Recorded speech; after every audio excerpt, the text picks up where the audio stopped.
What is up, dudes and lady dudes? Welcome back to Just Nuts Guys. Today, I am looking at the new cards revealed for Phantom Rage, not the new archetype that revealed last night. That archetype is insane. It literally, somebody put in the comments down below, and I was like, yeah, you're right. It's literally like Burning Abyss plus like Salamangreat. They like a combination of the both, potentially stronger than both, potentially as good as both combined. It's insane. It looks really good, a ton of meta potential, but today we're talking about more little droplet cards, little sprinkles they're putting in the set as well, because we have a new NEPHTHYS ritual monster, as well as a brand new Prank Kids Link. It's a Link 1. Okay, we'll get to that in a sec, because that's the one I'm super hyped about. This one, though, I want to start off here, save the best for last, that kind of stuff. Oh no, not pop-ups, not pop-ups. Anyway, today we are looking at Connector of the NEPHTHYS first. This is a level 2 wind spellcaster ritual effect monster. It has 2,000 attack, which is honestly kind of dank for a ritual level 2. 0 defense, but the 2,000 attack is really what we're focusing on there. You can ritual summon this card with ritual or Rebirth of NEPHTHYS. You can use each effect among the first and second effects with this card's name only once per turn. So, both 2 hard returns. If this card is ritual summoned, you can special summon 1 NEPHTHYS ritual monster from your hand or deck, except for itself, and this is treated as a ritual summon. Effects like this are so busted. They just completely bypass like mechanics of the game just to make a deck better. And you know what? This is a deck that needs it. This deck is extremely slow. It also lacks like legit power plays turn 1.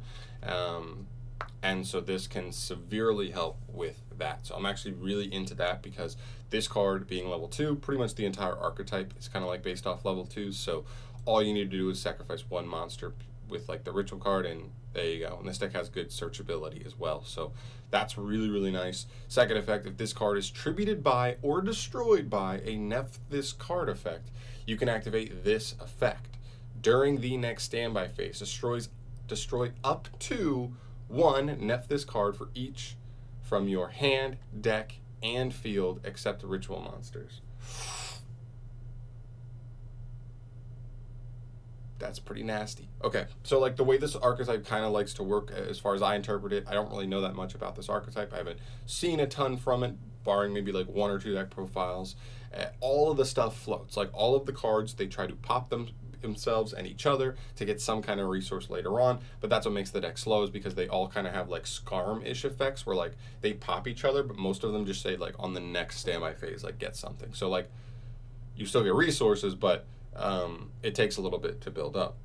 And this is no exception. This one, oh, excuse me. This one does it during the next standby phase. So again, it is a little slower, but the amount of power behind it is actually something very interesting to me, because this card just says like pop 1 from deck, and this is up to 1. So I believe you don't have to pop any from hand or any from field if you don't want to, because those are active resources. You could just pop 1 from deck and just like do like almost like a baby Ceratosaurus type thing that dinos do, and get like an effect, which is honestly pretty good. I mean, this is like the thing to remember here. I know this effect is slow and it doesn't help speed up the deck, but this is like the bonus effect. Like the main effect is the first effect. This is just the icing on the cake for a very low level ritual monster that's very easy to summon in this deck. So I think this is a win. I think this is a really nice card for them. Maybe a potential 3 of, just because of how like powerful it is, just off of like just resolving its ritual summon. So that is really good for them. It actually makes me more interested in that. I'm definitely going to have to do a little more research on them and see what they can do, because this card definitely has some power.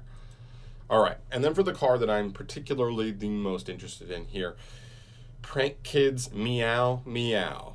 Whoo-wee! Okay, so very cute little kitty, and she's all over the Prank Kids doggy, and he is not about it. But you know what? That's fine. You know what's funny is I literally made a video so long ago, literally saying this dog will probably be made into a card in the archetype. And look at Konami just doing this just to spite me, just to make me look silly.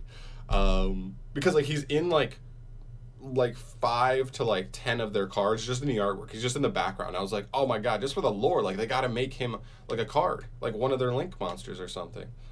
Whatever. We got a cat instead, but it's cool. All right.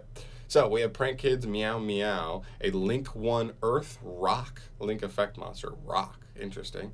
Its attack is 1,000, and its Link arrow points straight down, which is also still like very nice. Its material is any level 4 or lower Prank Kids monster, as we probably could have assumed.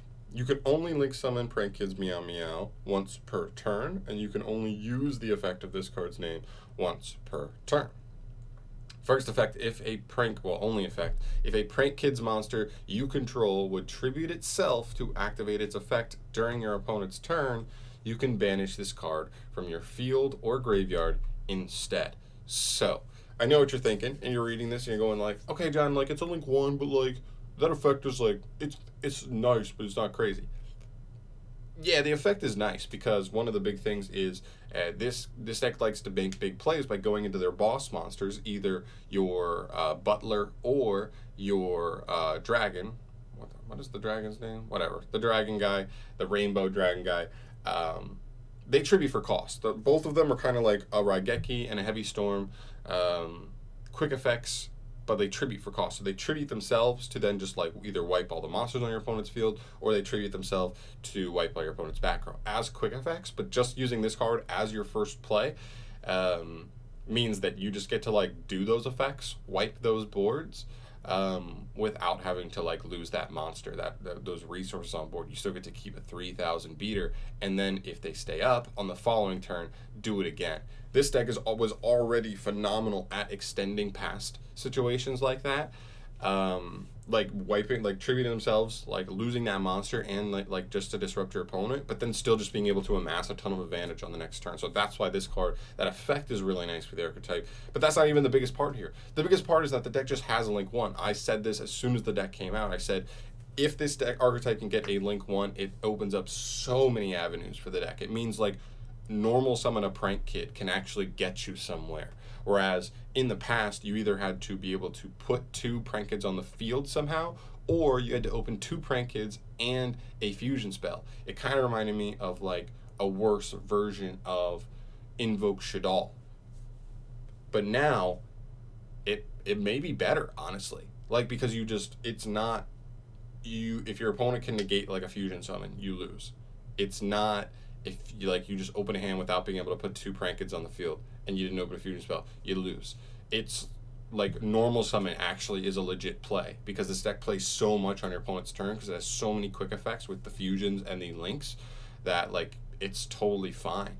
So I am really, really excited about this. I said this for so long because now this deck can play a much better mid-range game without having to open up like 2 to 3 card combos in its hand. Now it can just open any Prank Kids monster, which we're allowed to play at least 12 of, plus 4 copies of the field spell. So like 16, open any one of those 16 cards, and like this deck can do something, and that is huge. Yeah, that's pretty much it. I mean, I'm sorry if it felt like a little ranty there, but it's great. I mean, like, just because all the Prank Kids get their effects just when they're used as Link material or fusion material for a Prank Kids monster. Before they just had to be used for the Link 2s or higher. Now they can be just normal summon, Link off, boom, get a free special summon from deck. Then you link that one off with this one off for another, for one of the Link 2s, boom, that one gets you a free special. And then you just keep linking up. Like, one normal summon is like 5 Link materials. It's insane. They do lock you into Prank Kids a lot of the time, so it's like not the craziest thing in that regard, but still, like, it's really strong. So I actually did not think they were ever going to give us this because I thought it just seemed like a little too lofty, a little too good. This card could have literally been a normal monster, but even that tribute effect is like actually super bonus. So that's it. I think Prank Kids are definitely going to look a lot better after this one card. It seems like a small card, an insignificant card, but once you play it, I think you'll see why this matters so much. So those are just my thoughts here, guys. Thank you so much for watching this video. As always, leave me comments in the section below. What do you think? Like, do you think Prank Kids are like way better? I'm definitely picking Prank Kids up again after this card comes out, and I'm definitely going to be a little more interested in NEPHTHYS. If you are a fan of NEPHTHYS, let me know particularly how good this card is. That's an archetype, a little more of an obscure archetype that I don't really know you know, all of its, you know, niche uses and stuff. So let me know if there's anything I'm missing there, or even there if I'm not thinking of anything out the bat.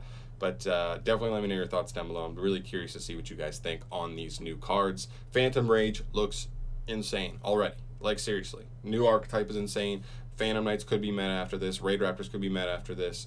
Like, seriously. There's just so much. UA has support, and they actually can play now. They're a legit, like, tier 3 deck, not a tier 18 deck. I love it. I love it. So, thank you so much for watching, guys. I'll see you in the next video. Peace.